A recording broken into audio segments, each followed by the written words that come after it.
दोस्तों, अगर आपने भी यूनिवर्सिटी से अपना कोर्स कंप्लीट कर लिया है और कोर्स कंप्लीट होने के बाद आप ऑनलाइन डिग्री के लिए अप्लाई कर रहे हैं, तो किन स्टूडेंट को ऑनलाइन डिग्री के लिए अप्लाई करना है और किन की डिग्री उनके कॉलेज से मिलने वाली है। साथ ही डिग्री अप्लाई करते वक्त आपका फॉर्म कंप्लीट हो गया है और आपका स्टेटस आपको कैसे ट्रैक करना है। साथ ही स्टेटस ट्रैक करते हैं तो आपका जो स्टेटस है वो पेंडिंग शो कर रहा है, तो इस केस में आपको करना क्या है।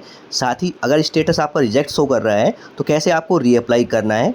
इनसे जुड़ी हुई सारी जानकारी, मतलब डिग्री से जुड़ी हुई सारी जानकारी मैं आपको इस वीडियो के अंदर शेयर करने वाला हूं। तो चलिए दोस्तों, वीडियो को स्टार्ट करते हैं।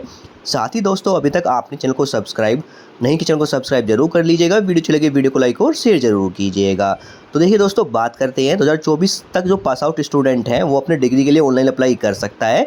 अब इसमें एक कंडीशन आती है, अगर आपका जो कॉलेज है वो राजकीय या अनुदानित कॉलेज है तो आपकी डिग्री आपको कॉलेज से रिसीव होगी। तो सबसे पहले आप अपने कॉलेज में जाइए, वहाँ पे पता कीजिए डिग्री आपकी आई है नहीं आई है। अगर डिग्री आई है तो वहाँ से आप रिसीव कर सकते हैं, जिसके लिए आपको कोई चार्जेस नहीं देने होंगे वहाँ पे।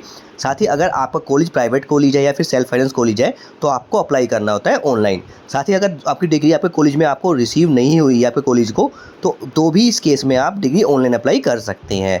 अब डिग्री ऑनलाइन अप्लाई कैसे करनी है उसके रिगार्डिंग मैं ऑलरेडी वीडियो बना चुका हूँ कि कैसे 2024 तक पास आउट स्टूडेंट जो अपना डिग्री के लिए ऑनलाइन अप्लाई करेंगे और ऑनलाइन अप्लाई करने के बाद उसका स्टेटस कैसे ट्रैक करना है, डिग्री आपको कितने डेज़ में रिसीव हो जाती है, उसकी जानकारी मैंने अपनी उस वीडियो के अंदर शेयर कर दी है, जिसका लिंक आपको वीडियो के डिस्क्रिप्शन में मिल जाएगा। डिस्क्रिप्शन में जाके लिंक पे क्लिक करके आप डिग्री के लिए ऑनलाइन अप्लाई कर सकते हैं। अगर आपको डिग्री आपके कॉलेज में रिसीव नहीं होती है तो इस केस में आप ऑनलाइन अप्लाई कर सकते हैं। साथ ही अब बात करते हैं स्टेटस ट्रैक के से रिलेटेड प्रॉब्लम्स को लेके। तो देखिए दोस्तों, आप जब डिग्री के लिए ऑनलाइन अप्लाई करते हैं, उसका स्टेटस ट्रैक करते हैं, तो फर्स्ट टाइम आपको शो करता है document uploaded, registration complete, under process, आपको ये शो करेगा। तो यहाँ पे देखिए वेट करना है आपको 15 डेज़ का। 15 दिन के अंदर जो आपका स्टेटस है वो चेंज हो जाता है। ये स्टेटस आप ट्रैक करते रहिएगा। स्टेटस ट्रैक करेंगे तो आपको देखिए शो कर जाएगा कि आपको डिग्री सारे डॉक्यूमेंट आपके सही हैं। तो इस केस में जो आपका डिग्री है वो आपको बाई पोस्ट आपके एड्रेस पर सेंड कर दी जाएगी और आपका वेरिफिकेशन कंप्लीट कर लिया जाएगा। अगर आपके जो डॉक्यूमेंट यहाँ पे करेक्ट नहीं है, यानी आपने जो डॉक्यूमेंट अपलोड किए हैं, आधार कार्ड की फोटोकॉपी आप ओरिजिनल का अपलोड कीजिएगा, लेकिन जो आपने मार्कशीट अपलोड की है वो इंटरनेट की कॉपी अपलोड करते हैं, तो इस केस में जो आपकी डिग्री रिजेक्ट कर दी जाएगी। तो आप जो अपना डिग्री की फोटोकॉपी अपलोड करेंगे, जो आपकी ओरिजिनल मार्कशीट होगी वही आपको अपलोड करनी है, तभी आप डिग्री के लिए अप्लाई कीजिएगा। और जो आपकी इन्फॉर्मेशन रहेगी वो आपको सही अपलोड करनी है। अगर आप रॉन्ग इन्फॉर्मेशन अपलोड करते हैं तो इस केस में भी आपकी डिग्री रिजेक्ट कर दी जाएगी। अगर आपके सारे डॉक्यूमेंट आपकी डिटेल सही है तो आपकी डिग्री बाई पोस्ट आपके एड्रेस पर सेंड कर दी जाएगी और उसके रिगार्डिंग आपको एक ट्रैकिंग आईडी नंबर भी मिलता है, जिससे आप ट्रैक कर सकते हैं कि आपकी डिग्री कहाँ तक पहुँची है, आपको रिसीव हुई है नहीं हुई है या फिर रिटर्न कर दी गई है यूनिवर्सिटी की तरफ को, उसका स्टेटस आप ट्रैक कर सकते हैं ऑनलाइन ही। अब यहाँ पे बात करते हैं, मान लीजिए आप डिग्री के लिए अप्लाई किया, स्टेटस आपका रिजेक्टेड शो कर दिया, फिर कैंसिल कर दी गई है या कोई इन्फॉर्मेशन आपकी गलत हो गई है, तो अब कैसे आपको रीअप्लाई करना है। तो देखिए दोस्तों, इस बार आपको यहाँ पे एक ऑप्शन मिल रहा है।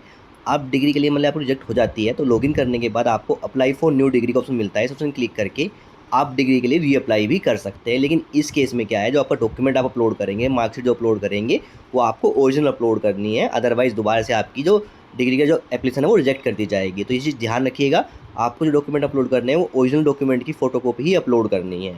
दूसरी चीज़ आती है यहाँ पे, मान लीजिए आपका जो रजिस्ट्रेशन प्रोसेस के अंदर कोई प्रॉब्लम हो जाती है, मतलब आपने मिस्टेक हो जाती है, कोई भी प्रॉब्लम आपने कर दिया, उसके अंदर कोई करेक्शन आपको करना है, तो देखिए करेक्शन आप नहीं कर सकते। एक बार रजिस्ट्रेशन फॉर्म फिल होने के बाद आपको दोबारा से अपनी डिटेल फिल करनी होती है। अब यहाँ पे बहुत सारे स्टूडेंट बोलते हैं जो उनका एनरोलमेंट नंबर है, रोल नंबर है, वो ऑलरेडी रजिस्टर शो करता है। तो इस केस में आपको करना क्या है, जो आपका एनरोलमेंट नंबर है और जो आपका रोल नंबर है उसके सामने आपको 0 डिजिट ऐड कर देनी है और फिर आप रीअप्लाई कर सकते हैं। अपने मोबाइल नंबर भी आपको चेंज करना है और ईमेल आईडी आपको दूसरा यूज़ करना है और फिर आप रीअप्लाई कर सकते हैं अपने डिग्री प्रोसेस के लिए। तो ये आपको जो प्रॉब्लम आएगी फेस होने को, वो आपको देखने को मिलने वाली है। अब एक प्रॉब्लम आती है जो मेन स्टूडेंट को आती है, वो आती है हमारी जो स्टेटस शो करता है, आपको पेंडिंग शो करता है, काफ़ी टाइम हो जाता है, 1 मंथ तक हो जाता है, आपका स्टेटस पेंडिंग शो करता है। तो इस केस में अब आपको करना क्या है, तो देखिए दोस्तों, अब पेंडिंग के रीज़न क्या ही होते हैं कि जो यूनिवर्सिटी की तरफ से डिग्री अभी बनी ही नहीं है, यानी आपकी डिटेल वेरीफाई ही नहीं की गई है, या फिर जो आपकी डिग्री है जो बाई पोस्ट आपके एड्रेस सेंड की जाती है, वो डाक यानी स्पीड पोस्ट या इंडिया पोस्ट की तरफ से कोई प्रॉब्लम हो रखी है, इस वजह से वो डिग्री आपके एड्रेस पर सेंड नहीं की जाती। तो इस केस में आप कर क्या सकते हैं, जो आपका डिग्री का एप्लीकेशन फॉर्म होता है, लॉगिन करने के बाद स्टूडेंट डैशबोर्ड पे आप आ जाएंगे, इनसाइड यहाँ पे आपको एक्नॉलेजमेंट स्लिप मिलती है, इस ऑप्शन में क्लिक करके आपको जो एप्लीकेशन फॉर्म है उसको डाउनलोड कर लेना है, इसका प्रिंट आउट निकाल लेना है। अगर आपका जो टाइम पीरियड 1 मंथ से ज़्यादा हो जाता है तो इस केस में आपको यूनिवर्सिटी जाना है, वहाँ पे आपको ये एप्लीकेशन फॉर्म सबमिट करना है और वहाँ से आप अपना डिग्री रिसीव कर सकते हैं। क्योंकि बाई पोस्ट हो सकता है आपको डिग्री रिसीव ना हो, तो आप यूनिवर्सिटी जाके भी रिसीव कर सकते हैं अगर टाइम पीरियड ज़्यादा हो जाता है तो ये जो मेनली प्रॉब्लम्स आती है आपको डिग्री को अप्लाई करते वक्त, उसकी जानकारी मैंने आपको इस वीडियो के अंदर शेयर कर दी है। आई होप आपको कोई अदर्स प्रॉब्लम नहीं आ रही होगी। अगर अदर्स प्रॉब्लम कोई आ रही है डिग्री से रिलेटेड, तो मुझे कमेंट बॉक्स में कमेंट कर सकते हैं। Thank you.